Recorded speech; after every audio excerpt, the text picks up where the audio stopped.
time I heard about OSHA was in the worst of circumstances.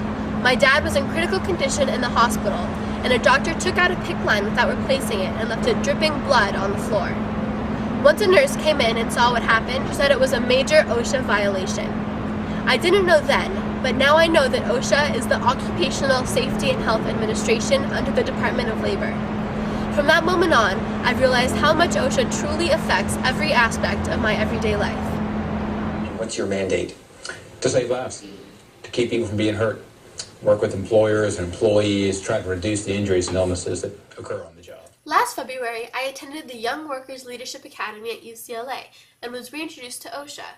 I learned how it can help you in the workforce, and this was especially important to me because I learned that roughly 70 teen workers are killed every year while on the job.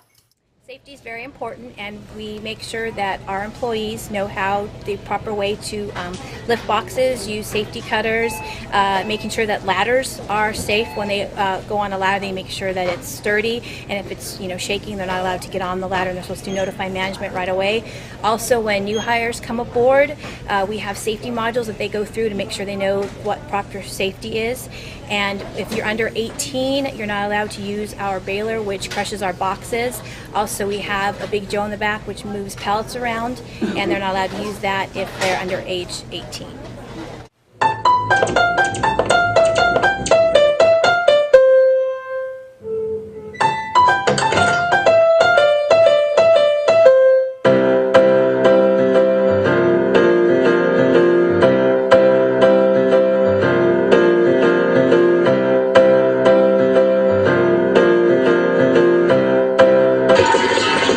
Every 30 seconds, a young worker under the age of 18 is injured in the workplace. Be safe at work. A lot of things in a restaurant require safety. We're working with hot grills, we're working with hot fryers.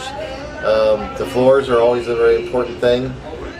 First of all, they have to have the proper equipment and proper attire. So they have to have slip-resistant shoes. They have to have hair nets if they've got longer hair, or a hat, one of the two, so that the hair doesn't get in the food. If you're at the grill and you're cleaning the grill and you're working with the grease and whatnot, we have a whole suit that you put on. It's got gloves up to your elbows. It's got a full vest in the front. It almost looks like what you wear when you go to the x-ray, to get an x-ray done. In construction, I went through a whole 4-year apprenticeship program. Very detailed. As I said, it took 4 years, 1 day a week, 4 years straight. And they teach you on the helmet safety, the boot safety, the harness safety, how to use it properly, how to work on lifts, how to drive the different equipment. There's bobcats that you're driving. They're just like a little dump truck, a miniature dump truck. They train you on each little thing very carefully because OSHA is watching, and you can't get caught by OSHA or you get fined very heavily. Although generally OSHA makes the workplace safer, some businesses can be overwhelmed with all the regulations. So how does OSHA fit into your business? Well, OSHA plays an important role in protecting the safety and health of workers ever since its inception in 1970. But some businesses find OSHA to be an impediment and increase their expenses somewhat unnecessarily. For example, in 2000, OSHA wanted to implement a range of policies on ergonomics that could have affected the cost of doing business in every office in the country. At the time, the Bush administration got OSHA to change from imposing regulations to making their standards voluntary. That would have been a very expensive undertaking for businesses if those ergonomic regulations had been imposed on them.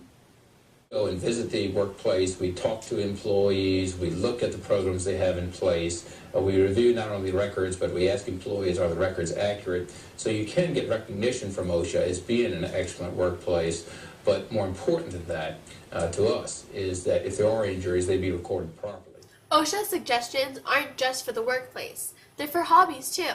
Take for example my robotics team. As safety captain of a robotics team, I realize it's very important for everyone to stay safe, especially keeping in mind OSHA's safety recommendations. So we wear our hair up and safety glasses when working on the robot. Safety isn't just an OSHA requirement. It always makes sense to be safe. Safety first! OSHA regulations aren't just to protect workers in the workplace. They also help to save volunteers and workers in the environment. Take, for instance, the BP oil spill. So what we're trying to do is focus the oil industry on how to take safety seriously in a very different way, not just reporting injuries, which are important. We certainly don't want to underestimate their importance, but to say we've got to look at the process safety issues. What sort of backups do you have? What sort of steps are you taking to avoid the catastrophic events that killed workers at Texas City or killed 11 workers on the Deepwater Horizon? How about if we take that worldview then and apply it to the 20,000 people already being deployed to clean up in the Gulf? That's right. We are very concerned. OSHA is on the ground. We're on the beaches, in the marshes, in the vessels, all over the water, examining what's going on to ensure that those workers are safe. It's a tough job. We understand the cleanup has to be done as quickly as possible, but we have to make sure those workers are safe. Now that you have a sense for what OSHA requirements are, see if you can spot 4 violations that I staged in this classroom.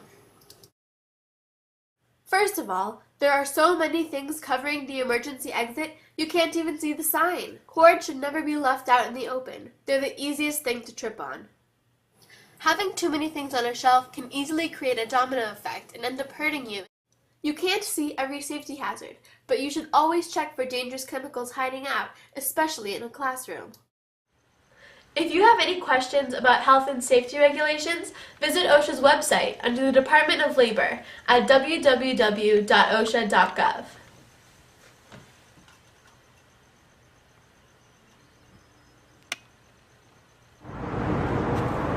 From the hospital to robotics to the workplace, OSHA has greatly affected my life. If you look around to individual issues like your own workplace to the environments around you, all the way to national emergencies like the oil spill or coal mines, I'm sure you can see how OSHA has affected yours as well.